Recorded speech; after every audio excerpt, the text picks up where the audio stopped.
Hello, everyone, and welcome Rick Gutierrez to the show. He is the owner of Priority Printing in Houston, Texas, and has been in business for nearly 10 years. So we're excited to learn from you the good, the bad, and the ugly of business. Welcome, Rick. Awesome. Thank you so much. I appreciate it. Thank you for having me. Absolutely. So Rick and I have met.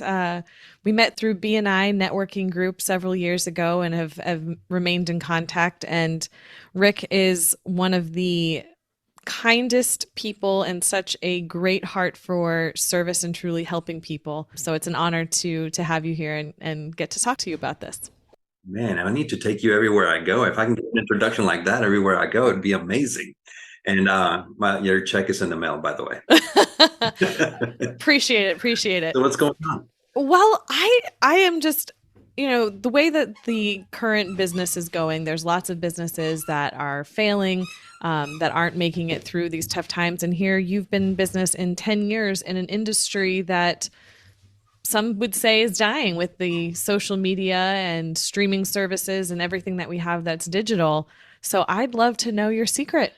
Oh, there's when you call it a secret, there's not one secret. There's like a basket of secrets because there are many times to where we have things figured out and we come to find out that no, that's not right. You need to go back to the drawing board and do it all over again, and or rethink things or give something a second thought before you actually it becomes a secret or something like that. So there's many different things that make you successful in any business, and if you take industries out of it and you're just in business in general, there are many things that you have to be ready for. And many of those things we don't know that we are ready for until we're faced, with those situations or things that are going to make us really good at what we're trying to do. Before we go any further into what we are going to talk about in regards to secrets or, the secret sauce, or as some people may call it, you know, one of the things that people want to, I guess, know if you're either in business or wanting to be in business is there are many people that are trying to do a little bit of everything and never become a master of any of them. So they want to do a little bit of this and a little bit of that. And a lot, or a little bit about a lot of things, but you're never a master of anything. And the one example that I can give you is that I had an older sister that thought she was an entrepreneur. And as soon as she would start one business, and as soon as it didn't work out, it was like, this is not for me. I'm going to shut it down. I'm just going to go start something else. Right. So she did something else for a couple of weeks. It didn't work out. She went on to something else. So never mastered neither the art of sales, the art of relationships, the art of being true and committed to one thing and mastering one thing. And I think that's where I felt I became passionate about the printing world. The reason why I decided to continue in the printing world is because I like to work with my hands. My dad taught me how to, work the cars and the driveway, change oils, change tires, brake shoes, brake pads, and all those great things. And I loved working with tools and, using my hands. So when I came across the printing industry, I quickly realized that I was working with machines and I was, using tools to operate the machines and all those great things. So it was kind of like it was meant to be, you know. Aside from that, it paid pretty good at the time for, as a press operator, for the family and put food on the table. And when people ask me, well, how long have you been in the industry? And I said a lot longer than expected because I was not supposed to stay in the industry for this long. This coming May will be 35 years in the printing industry. 9.5 of those years, I've owned and operated my own business. But for 24, 25 years, I worked for a handful of printing companies as either a press operator, bindery operator, shop foreman, or shop manager, or whatever you want to call it. Some people would say that you became trapped into that industry or whatever industry you're in, whether you're a milk delivery person or whatever it is. But I fell in love with this because I was working with my hands. That's what was important to me. Trust me, I have scars to prove it. Luckily, I did not lose a finger. I stayed within the industry because it was something that I knew I could develop into something, into a career at some point. I just didn't know when. Being in business, it's not something that came easily. I had to learn how to do many things. As I just mentioned, I was in the warehouse, I was in the shop running the machineries. I was never in the front. I never did sales. I never had customer service relations or anything like that. So when I decided to go off on my own, I had to learn a lot of those things. And there was a lot of trial and error type of things and a lot of bumps on the road. And the only thing that I can think of as to the secret, if you want to call it a secret, or the secret sauce as to why I made it, is because I knew nothing else. I think that's the reason why I stayed in it as long as I have, or I've stayed in it as long as I have, is because I knew nothing else. Well, and I really love, just circling back to how you started that it came down to persistence and focus. Mhm. And I think that's such a astute observation, because there's so many people, especially in today's age of instant gratification, where nobody has stick-to-itiveness. That's a Mhm. thing, right? Yeah. So that's really great. But I would love to know what your process was to learn those skills that you didn't have going into it when you made the transition to business owner. Really, the only process to learning the new skills in regards to sales, customer relations, learning how to, keep the books, bookkeeping and things like that.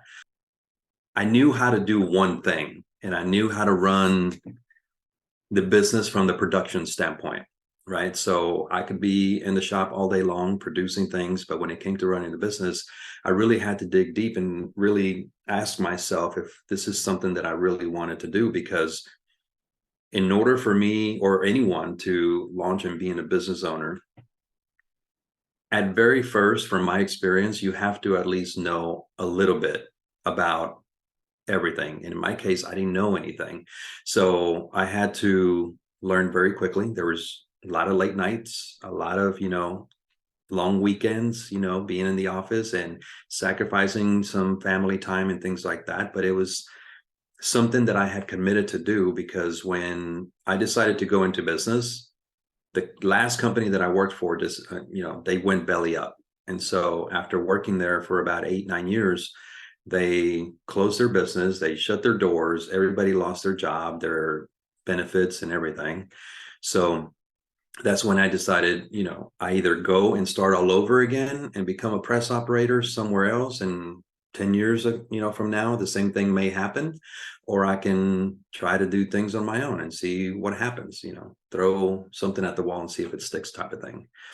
Well, I ended up getting a couple of clients right away after starting my own business. And those two clients ended up keeping me busy because they were in the oil and gas industry. So I was doing a lot of that. And in the process of doing that, I had to learn many of the other things, how to run a business and do sales and all those things. So I decided to stay committed because I knew how to do one big part of it, because I'd stayed true. I held fast and stayed true in the printing industry for many, many years. So I knew the production aspect of it, but I didn't know how I was going to do the rest. I just knew that I needed to move forward, because everything else that I needed to learn, I was just going to learn along the way. Did you have any mentors or resources that helped you with that? Some people would say that I do have or did have mentors here and there. They were not really consistent, and they may have lasted for maybe about a year, maybe less than that. But really, I didn't have anyone, or a business coach for that matter, to guide me in how to move forward. If you were going back, would you change that knowing what you know now? Yes, I would 100% recommend for anyone to find a mentor and or hire a business coach.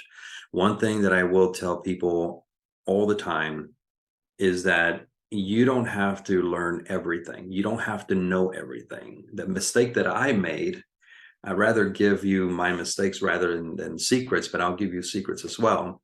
The mistake is that I thought I had to know everything 100%, and I have to be like a sponge and learn everything. Well, what happens when we do that is that we lose focus on many other things where we really do shine, because we're trying to have our hands everywhere. And the reality is that at some point, you're going to have to hire a bookkeeper anyways. At some point, you're going to have to hire a business coach anyways.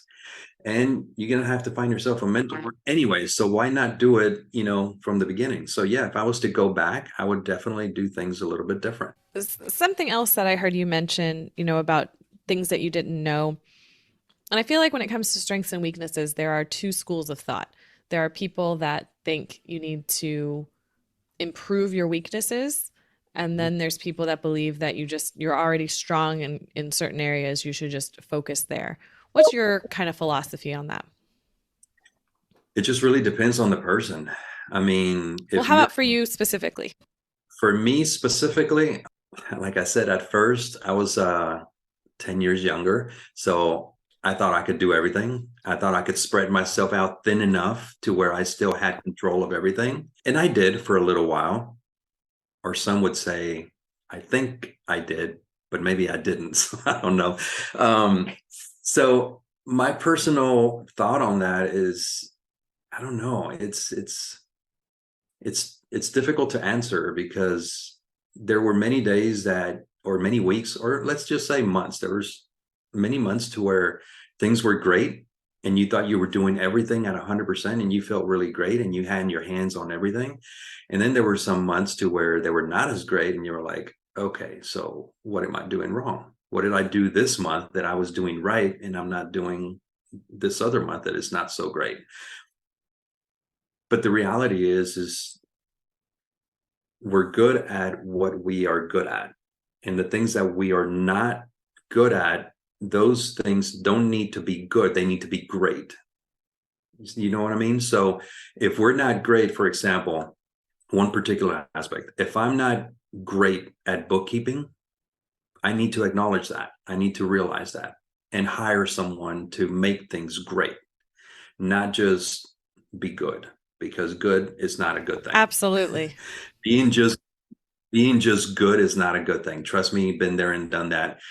There are many things within a business that you have to know that things are being done greatly and they're amazing, so that you don't have to go back and try to fix things that were done incorrectly. Well, and it's also about, knowing when to delegate and when to eliminate, when to automate, Yeah. all the fun 8 words. Yeah. So let me ask you a question though. I mean, how do you delegate when you're first starting out and you don't have people to delegate to? It's a tricky point. Have you Yeah, come across that situation? I have. At the very beginning, it's the reason why I felt I had to have my hands on everything. And I had to get the business to a certain point to where, okay, I feel like I can hire somebody to do the bookkeeping. And once I got to that point, okay, let's get to the next point and let's hire somebody to do the marketing, right? And get somebody else to help me with sales. And so you have to have these goals that you want to reach. Obviously, you can't just go into business, open the doors, and not knowing where you're going. You have to know where you're going and how far you want to go. It's not just about, hey, I'm a business owner. I got me a DBA and I incorporated my business and I'm open for business. It's not just about that. And the reason why I mention that is because I know a lot of people that's what they think it is, and it's not. Because a lot of people will just see your successes and think that it's easy, and that if you can do it, anybody can do it. The overnight success that took 10 years to get there, right? Yeah, pretty much.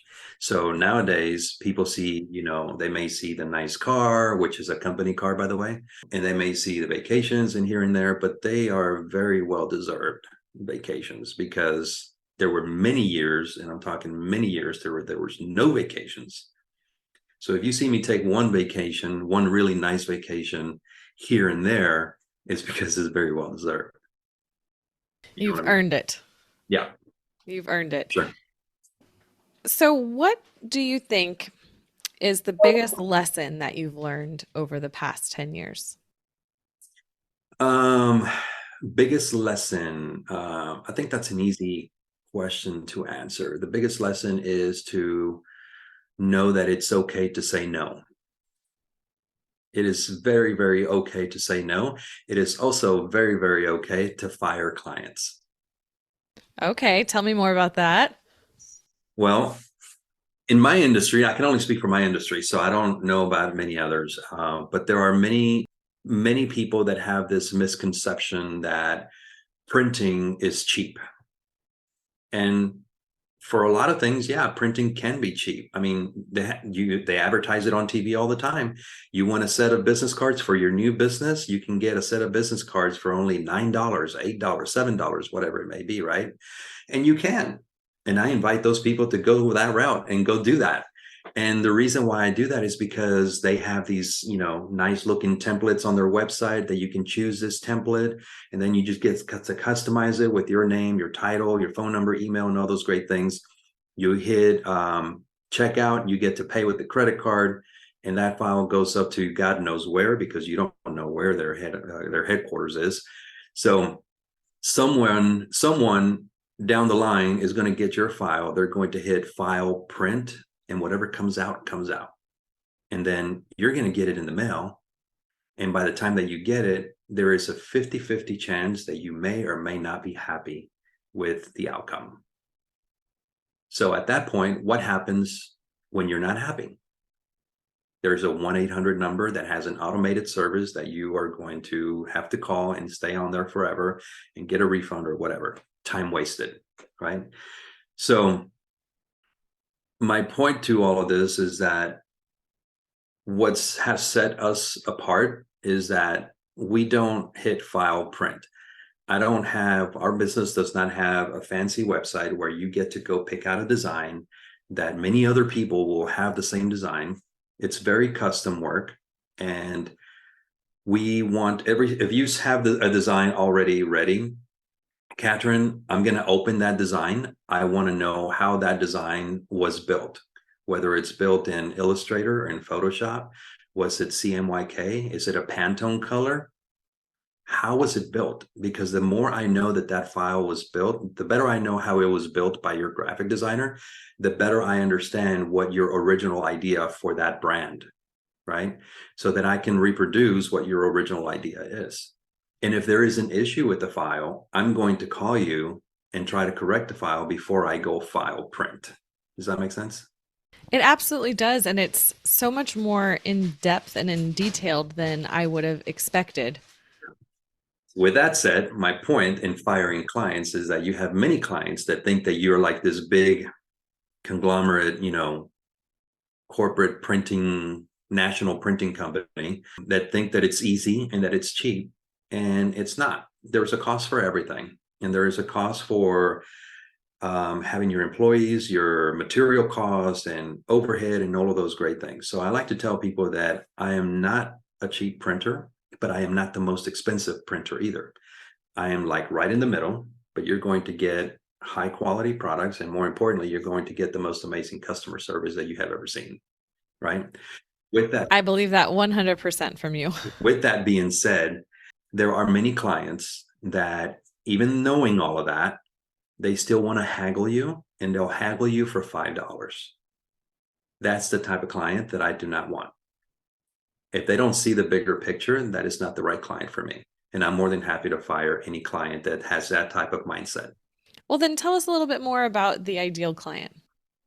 The ideal client is the client that has a clear vision as to where they want to take their business, what the brand represents, what it's supposed to represent, and how big and how bright their brand needs to be.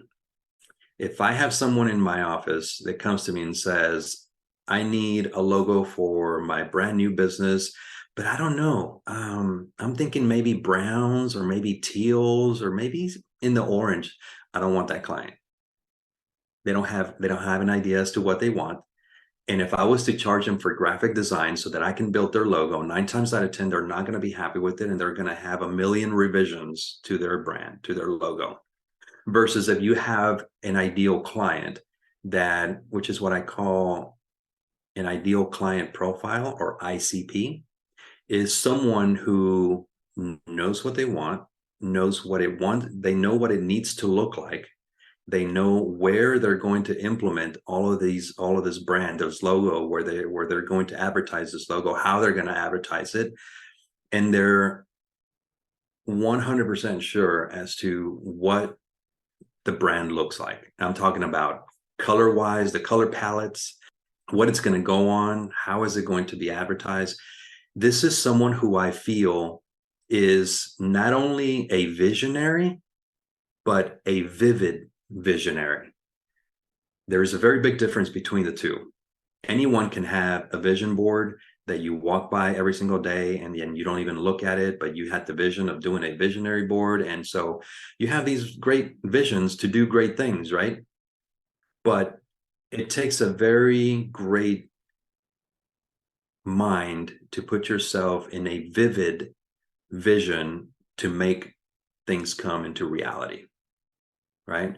So I don't know if that makes sense or if I'm making sense or not, because sometimes I can just rant on, but It makes complete sense. I love it. the ideal client profile, the ideal client for me is someone who is a vivid visionary, just like me, where I can sit there and stare at a blank wall, but I'm in la la land. I'm envisioning what I want to manifest. And I'm putting myself in that place to where I can actually see it, feel it, I can taste it, and be completely in there. Versus someone who just has a vision about maybe one day opening a business and then maybe selling some clothes, maybe selling some food, or what about the combination between food and clothing in the same store? That is not someone that I want, because That's the dreamer. yeah, I don't want anyone like that. And I've had my fair share, honestly, and I've done work for many of them.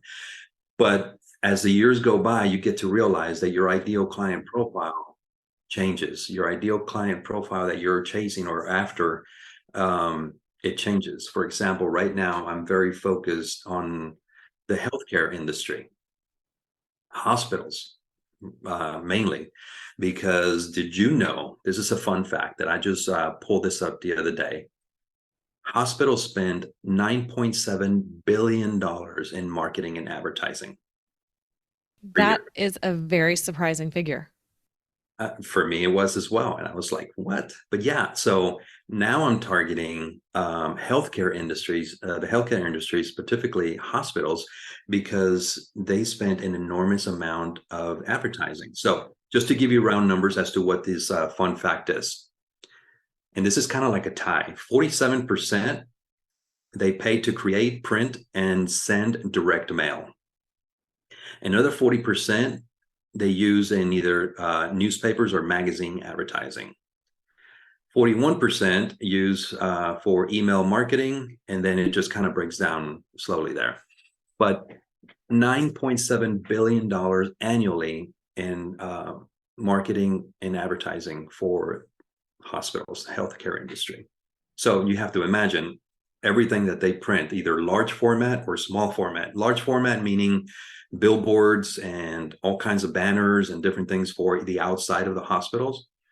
But then you also have to think about all of the patient forms, right? You go to the Oh hospital, gosh. Yeah, they go through reams of paper.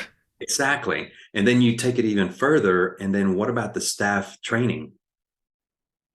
So there is an enormous amount of printing that's being done by the healthcare industry.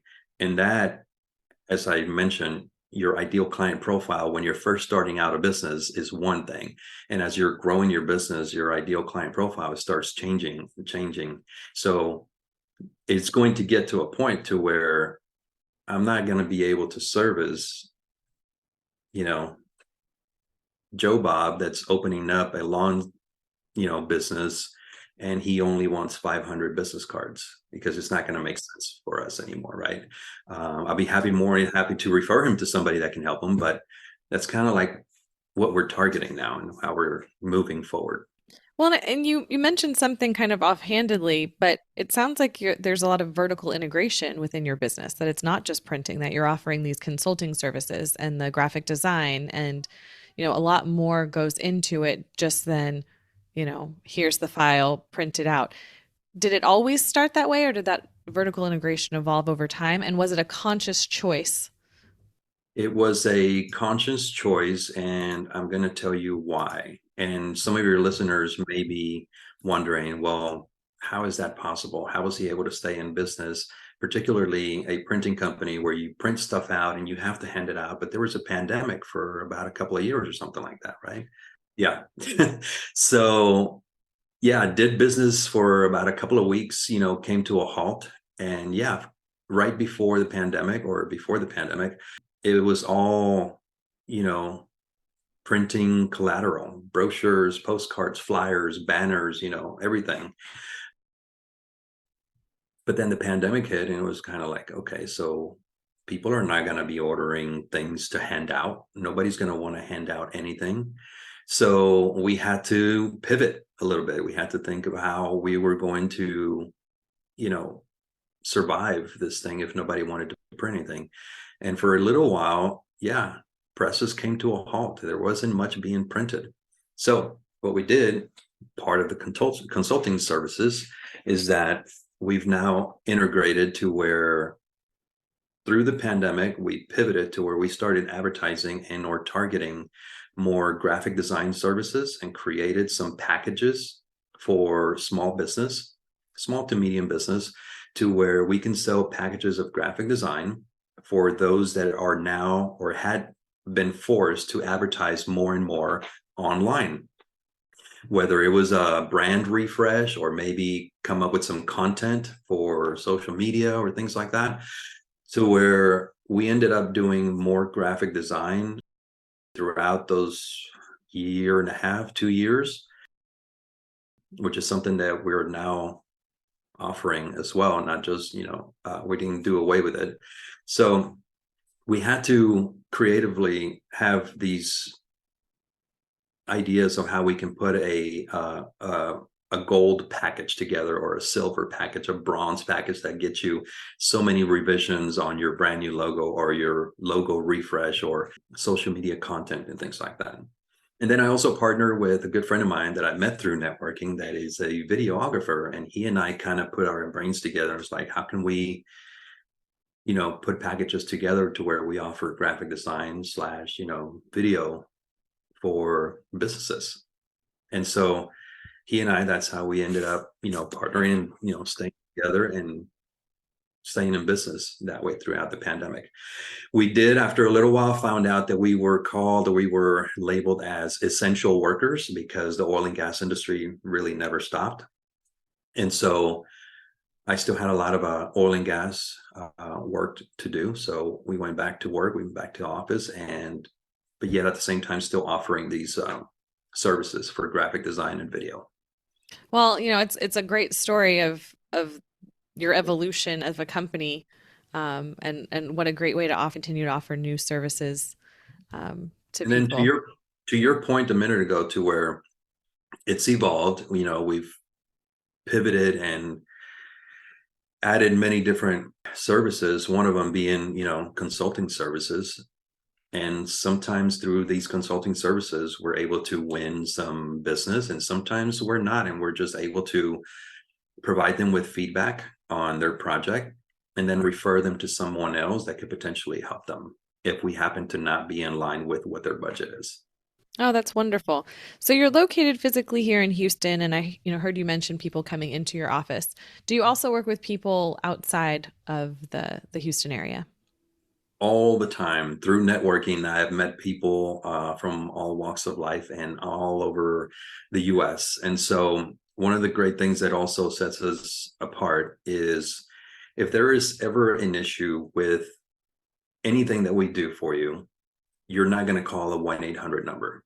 You're going to call my 832 number and you're going to get me.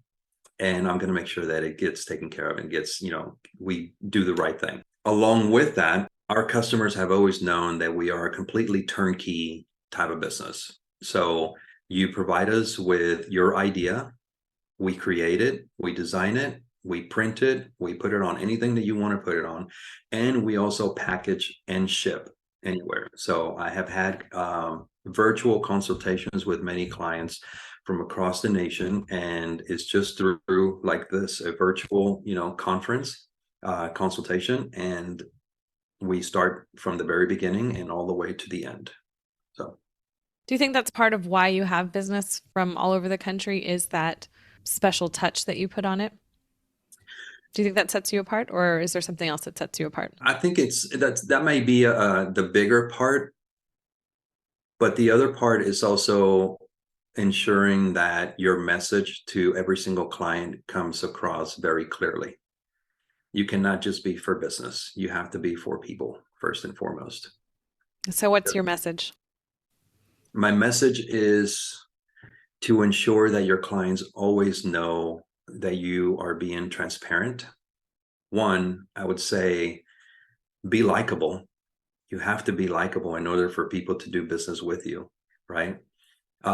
Two, be transparent. There is no substitute for authenticity. And then number three, just connect with people. And the way that I personally connect with people, I'll give you my little secret, if you would, or my mantra, or my Well, that's perfect because as we're wrapping this up, we started with a secret. Let's end with a secret. life philosophy that has gotten me to this point in life in general, not just in business. And that's the reason why I say you have to connect with people, is three parts. And you cannot take one part of this away, otherwise the formula doesn't work. But my philosophy has always been do the right thing for the right reasons, the right way. You put that on a board anywhere and you try to take one of those three out of the equation, and it just doesn't work. Yeah, they fall down. They fall down. So you have to have all three. And that's, I guess, overall, if you wanted to know my biggest secret of all, is that's literally what I've always followed. It's just making sure that I always do the right thing for the right reasons, the right way. Well, I think that is a most excellent nugget to end on, Rick. I appreciate your time and your wisdom sharing that with us today. I will be putting information to connect with you in the show notes for this podcast. Is there any other information that you would like to share that you haven't had the opportunity to do so yet? No, if your listeners view this podcast or listen to this podcast, just have them visit either social media pages or go to our website and check out what we're all about. And hopefully we can connect and help them out any way that we can. And that website is Priority Printing with two S's at the end, as in Super Sport or whatever you want the two S's to be, priorityprintingss.com. And let's connect through there. That would be awesome. Thank you so much for your time, Rick, and we'll see you next time. All right. Thank you so much.